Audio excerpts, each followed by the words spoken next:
Olá, sejam muito bem-vindos ao quarto episódio da nossa série de podcasts em que a gente está podendo conhecer um pouquinho mais dos pesquisadores do ISE, Instituto Senai de Inovação. Eu sou Patrícia Mello e estamos falando diretamente aqui do HIT, Hub de Inovação e Tecnologia, e nessa série nós podemos falar sobre oceanografia aplicada às eólicas offshore, falamos sobre mudanças climáticas, geotecnologias e o assunto de hoje não poderia estar mais na boca do povo, porque vamos falar sobre hidrogênio verde. E aí, para contribuir aqui com a gente nesse momento, nós temos a pesquisadora do ISE, Márcia Fernanda, que é mestre em Engenharia Química. Márcia, seja muito bem-vinda aqui ao nosso humilde podcast. Fale um pouquinho sobre você e o que te trouxe aqui para o ISE. Olá, Patrícia. Olá a todos que estão assistindo. Eu sou mestre em Engenharia Química, né, de formação, e hoje eu trabalho aqui no ISE, na área de sustentabilidade. Durante todo esse meu percurso acadêmico, eu sempre me interessei pela área de sustentabilidade, de questões de meio ambiente, e hoje eu estou conseguindo aplicar esses conhecimentos aqui no ISE, e eu estou muito realizada. Ah, que bacana. Lembrando que sempre depois do podcast a gente tem um webinar, e o webinar de Márcia vai ser no dia 22 de novembro, quarta-feira, às 16 horas, e o tema dela é hidrogênio verde e combustíveis sustentáveis. Já vamos entrar logo no nosso tema e vamos do básico, né? Explica um pouquinho pra gente o que é o hidrogênio verde. Ele é verde de verdade, Márcia? Olha, então, Patrícia, quando a gente escuta, né, hidrogênio verde, a primeira coisa que pode vir na nossa cabeça é: ele é realmente verde? Mas não, ele não é verde. Ou outro questionamento, né, que pode vir a surgir na nossa mente é o fato dele ser verde. É só pelo fato dele ser sustentável? Mas também não. Ele é sim sustentável, mas não é esse o motivo principal dele ser intitulado de hidrogênio verde. Essa denominação, né, hidrogênio verde, tem relação exatamente com o processo de produção desse hidrogênio. Porque é diferente de outros tipos de produção, essa produção de hidrogênio ela é completamente sustentável. Desde os insumos até o produto final, que é o nosso hidrogênio verde, é uma cadeia completamente sustentável, né? Então, nesse processo de hidrogênio verde, a gente tem um processo chamado de eletrólise da água. A base de produção do hidrogênio verde é a partir de um processo chamado eletrólise da água, em que os insumos são a água e uma fonte de energia, em que a fonte de energia utilizada para a alimentação desse nosso processo também é verde. No caso, pode ser utilizada energia solar ou energia eólica, por exemplo, que são... Você comentou essa questão do processo todo ser sustentável, por isso que muita gente não considera a hidrelétrica como uma fonte de hidrogênio verde? Olha, exatamente. Convencionalmente, o hidrogênio verde, né, em específico, ele é produzido através da energia solar ou energia eólica. Mas existem literaturas e literaturas, né? E algumas pessoas podem sim considerar outros tipos de energia, fontes energéticas para a produção do hidrogênio verde. Mas convencionalmente é eólica, solar. As mais renováveis, né, nesse caso. Exato. Aí, assim, temos o hidrogênio verde, mas não é a única forma de se obter hidrogênio através de energias renováveis, né? Nós temos toda uma paleta de cores, né, de hidrogênio. Quais que você chamaria atenção? Quais são as cores interessantes e relacionadas a que fonte, né? Pronto. Patrícia, a gente tem várias cores, né, de hidrogênio. Como você falou, é uma paleta completa. Mas os principais, digamos, são hidrogênio cinza, hidrogênio azul e hidrogênio verde. Enquanto que o hidrogênio verde ele não tem emissão durante o processo, né, é quase zero a emissão de gases de efeito estufa. Já no cinza, a gente tem o oposto. Hoje em dia, o hidrogênio cinza ele é o mais utilizado. Que seria o proveniente do carvão. Exato. Na verdade, é o proveniente de combustíveis fósseis. Uhum. Que durante a produção desse hidrogênio cinza, a gente tem a emissão para a atmosfera de gases de efeito estufa. O dióxido de carbono ele é emitido na atmosfera. Uhum. Enquanto que o hidrogênio azul ele é produzido da mesma maneira que o hidrogênio cinza, mas tem uma particularidade. O hidrogênio azul ele possui acoplado um sistema para capturar o CO2. Ou seja, há emissão de CO2, mas ela não vai para a atmosfera. Existe esse sistema de captura. E aí o hidrogênio azul seria o proveniente da biomassa? Não, não. O hidrogênio azul e o cinza, eles são... Também combustíveis fósseis. Combustíveis fósseis. Ambos são combustíveis fósseis, mas o azul tem essa particularidade de ter a captura, né, do carbono. Ou seja, enquanto no hidrogênio cinza a gente tem o carbono lançado para a atmosfera, o hidrogênio azul tem a captura desse carbono. Que é justamente toda a questão, né, que discutimos no momento, que é a redução da emissão dos gases do efeito estufa. Certo? Exatamente. E quando a gente fala em qualquer tipo de hidrogênio, né, entra muito a questão da segurança do transporte do hidrogênio, né? Uhum. Por que isso é importante a gente mencionar? Olha, o hidrogênio, ele é muito inflamável, certo? E ele é muito fácil também de ocorrer algum vazamento. Porque lá naquelas aulas de química, né?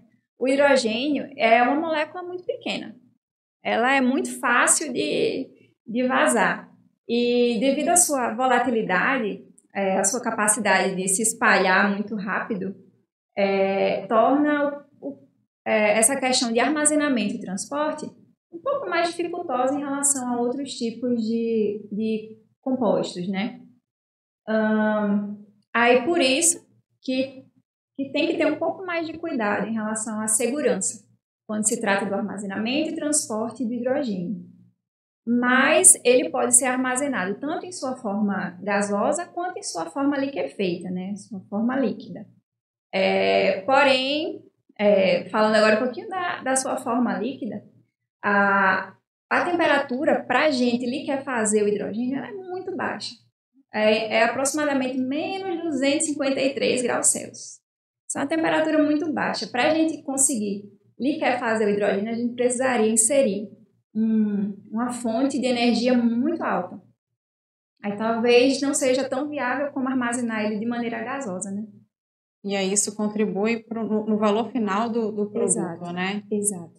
E quando a gente fala em hidrogênio verde, né, em comparação com as outras fontes, quais seriam os desafios e as oportunidades que quem estuda esse tema que conseguem ver em relação a outras fontes de combustível? Vamos focar em combustível. Certo.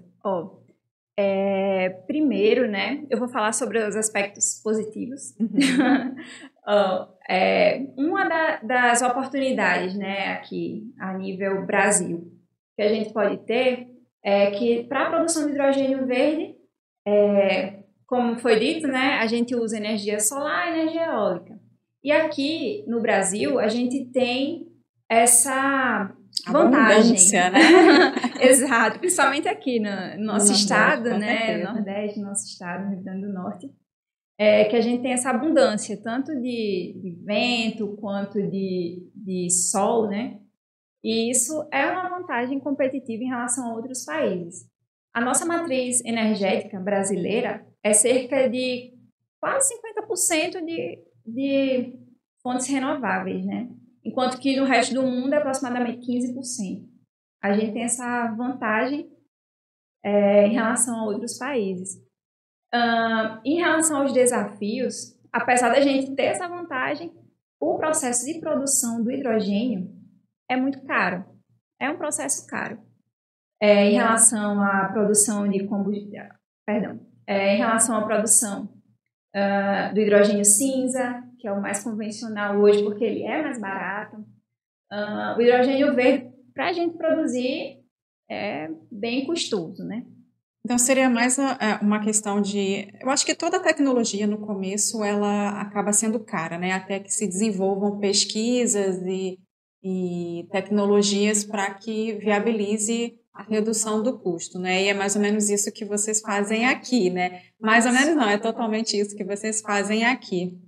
E aproveitando, né, essa parte do que vocês estão fazendo, vocês estão trabalhando na parte de querosene de aviação. Isso. E a gente pode se perguntar, né? O que é que tem a ver o querosene de aviação com hidrogênio? Então, o hidrogênio, ele é um dos insumos para a produção de combustíveis. Para a gente produzir combustível através da rota que a gente trabalha aqui no Senai, por exemplo, a gente precisa do hidrogênio e de uma fonte de carbono. Esses são os insumos para que a gente possa injetar no nosso processo e obter como produto final os nossos combustíveis. Assim, essa parte de querosene, né? Então, quer dizer que vocês estão fazendo a utilização do hidrogênio e transformando ele na forma líquida para a utilização ele como um querosene de aviação. Isso, exato, Patrícia. O que é que a gente faz, né? O hidrogênio e a fonte de carbono em forma de gás, eles são injetados no nosso processo para a produção do combustível já em forma líquida. O nome desse processo é chamado, né, de processo gas to liquid, que é a transformação justamente de gases em líquidos. Aqui no Senai, a gente tem uma planta em escala piloto para a produção de combustíveis sustentáveis.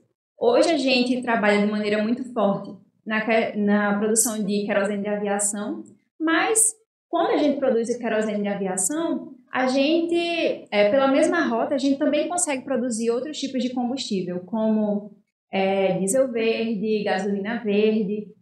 E hoje o nosso trabalho aqui no Senai é muito focado nisso, na utilização do hidrogênio verde para a produção dos nossos combustíveis verdes. Você mencionou anteriormente, né, a questão da segurança, né, do hidrogênio na forma de gás, ela é um item bem sensível. Então, fazendo isso, porque a gente sempre compara a utilização do hidrogênio verde, né, na utilização principalmente em veículos, e aí fazem esse comparativo com o GNV, né, e fazendo dessa forma, transformando ele na forma líquida, transformando uma gasolina verde ou um diesel verde, não resolveria esse problema de segurança? Exatamente. É justamente por isso que o nosso hidrogênio verde, em vez de ser aplicado diretamente, né, que também pode ser, mas em vez de a gente aplicar diretamente para a combustão do processo, a gente transforma esse hidrogênio nos nossos combustíveis líquidos para que assim a gente possa armazenar o combustível e posteriormente realizar a combustão desse combustível de uma forma mais segura. E no quesito emissão, né? Emissão de gases, que é o X da questão, né? Não adianta ser uma gasolina verde, mas e aí quando acontece a combustão, ela emite mesmo uma quantidade de efeitos nocivos, né? Como é que seria a emissão de gases nocivos na gasolina verde, por exemplo, ou no diesel verde? Olha, quando a gente realiza a combustão de um diesel verde, por exemplo, a gente tem a emissão de carbono da mesma maneira do que um diesel comum.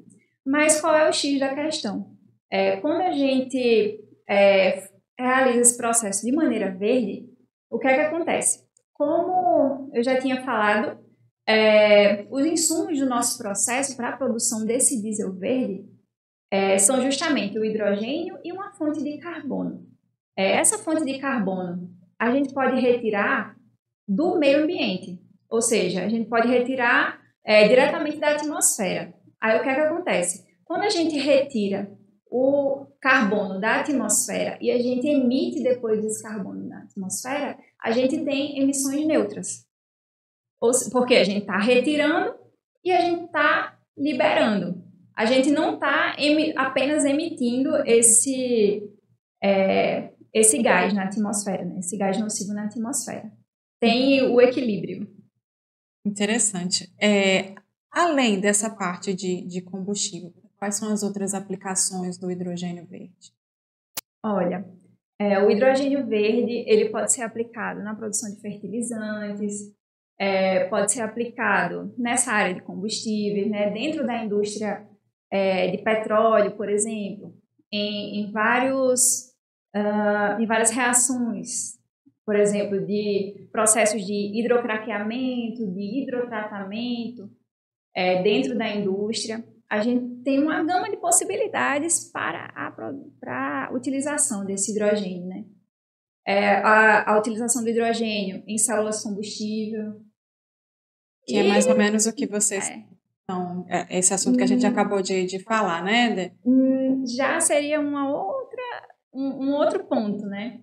A gente produz diretamente o combustível líquido. Células a combustível seria um processo diferente. É como se fosse uma pilha a combustível. Sim. Só que a hidrogênio, né? E em relação a custo, assim, mesmo que superficialmente, existe uma discrepância muito grande em relação a outras fontes? Sim.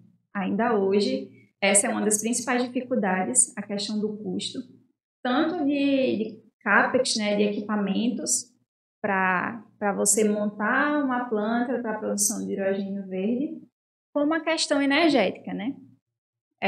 De alimentação desse processo ainda é caro. Todo o processo, toda a cadeia de hidrogênio ainda é caro hoje em dia. Por mais que seja caro, Márcia, o fato da gente ter um potencial tão grande nas energias renováveis e já implementadas energias renováveis no país em relação a outras fontes de hidrogênio, não seria um diferencial? Ou é uma coisa assim ainda muito em nível de sonho, né? Não, os avanços hoje em dia, principalmente aqui no Brasil, foram grandes, né? Foram grandes avanços, principalmente nessa área de produção de energia, né? Eólica, energia renovável, energia eólica, energia solar. Justamente essa questão desse investimento que está tendo, né, em energias renováveis hoje em dia, já é um avanço muito grande para a produção do nosso hidrogênio. E mesmo sendo caro, o viés ambiental de você queimar um combustível e não ter emissão de gases de efeito estufa, isso já torna o hidrogênio como o combustível do futuro, né? Como ele é conhecido hoje em dia.